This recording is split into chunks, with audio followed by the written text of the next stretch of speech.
il ne peut pas avoir opposition sur les limites. Mais si tu as bien mené les investigations, comme on a dit en amont, il n'y aura pas d'opposition sur la propriété.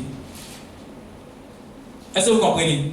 Donc, quand le lotissement est conduit comme ça, vous voyez que vous commencez à comprendre que, en réalité, quand les étapes sont bien menées, sont bien conçues, il n'y a pas de raison que le lotissement vous fasse peur. Ça va? Oui. Envoyez le micro derrière, s'il vous plaît. Bonjour à tout le monde. Je suis Ange Amos Dago. Je suis dans une entreprise où j'ai des collaborateurs qui sont aménageurs fonciers.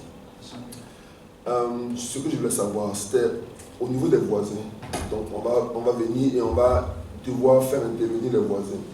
Alors, d'abord, comment les connaître?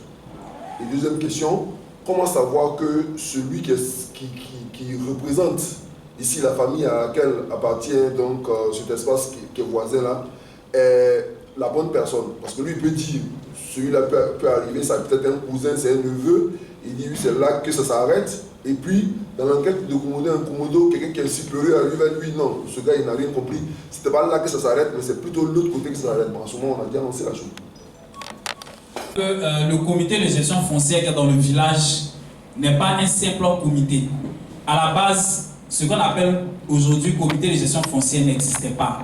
C'était plutôt le chef de terre. Alors le chef de terre, il est le garant de toutes les terres du village. Il sait à qui appartiennent toutes les terres. Il y a deux types de terres dans un village. Il y a les parcelles communautaires et puis il y a les parcelles familiales. Les parcelles familiales sont connues. Chaque propriétaire de terre est connu et on sait qui est le représentant. Les villages ne sont pas aussi grands que vous pouvez le penser en termes de famille. Est-ce que vous comprenez? Il y a des villages même qui sont divisés en 5 familles, simplement. Il y a des villages qui sont divisés en 4 familles et on sait qui est le chef de chaque famille.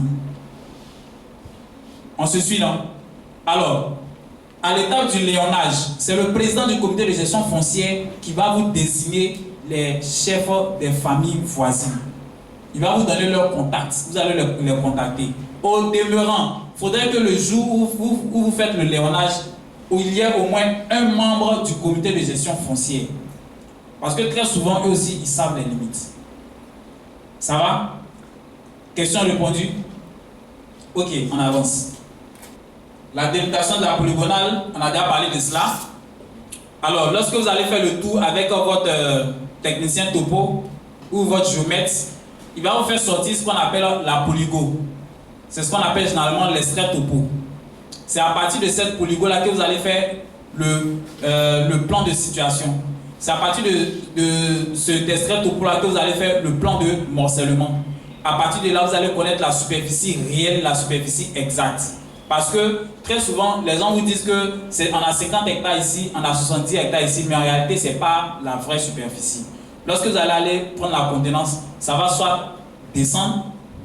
Si ça descend, vous allez sûrement grincer les dents parce que c'est les terrains qui diminuent. Mais si ça augmente, vous allez sourire large, n'est-ce pas? Alors,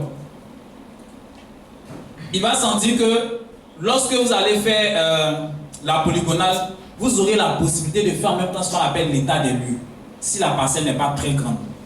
Je vous explique ce que c'est que l'état des lieux.